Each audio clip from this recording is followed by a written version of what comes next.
Welcome to my journey through the Bible. This is an application for Genesis 27, 1 through 46. Now, in this time, it was very common for a father to wait until he was very old and even on his deathbed before he blessed his son or sons. And this was in hopes that the son would mature and learn lessons and be responsible to be able to take over the family leadership and the roles of the family. So Esau was very bitter about his blessing that he got from his dad. Jacob was not really concerned about deceiving his father, but more concerned about getting caught.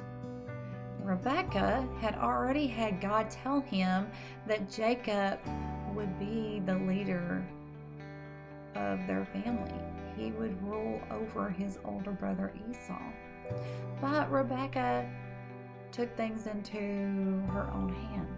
She didn't want to wait on God. She thought, here, I'm going to help his plan go a little bit further, as long as I justify the means. Right? Wrong? There is no justifying the means. Just like Jacob was concerned about getting caught, if we are doing something that we're not supposed to, and we have that guilty feeling, or we get that warning like, I don't want to get caught, I'm not sure about this, that's when we need to know that we are doing wrong. Otherwise, we wouldn't start to feel guilty. We wouldn't be concerned about getting caught, because if you're doing the right thing, there's nothing to get caught for. Now, Esau was so angry at his brother.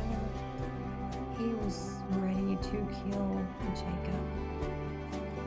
He was so frustrated over the blessing that he got and what he felt like he lost.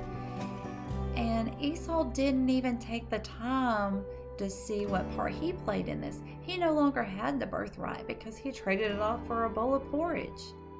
But yet he was angry at Jacob and so mad he wanted to kill him.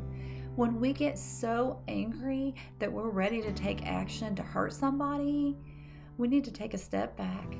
We need to pray to God and help him to get us our emotions and our actions under control. We need to also look at why. Why are we so mad? Why are we so angry? What part did we play in this? And then we kind of accept our part of it. And we have to remember that too, there's consequences to the things that we do. I think Rebekah was so anxious to make sure that Jacob got the blessing that she jumped ahead of God.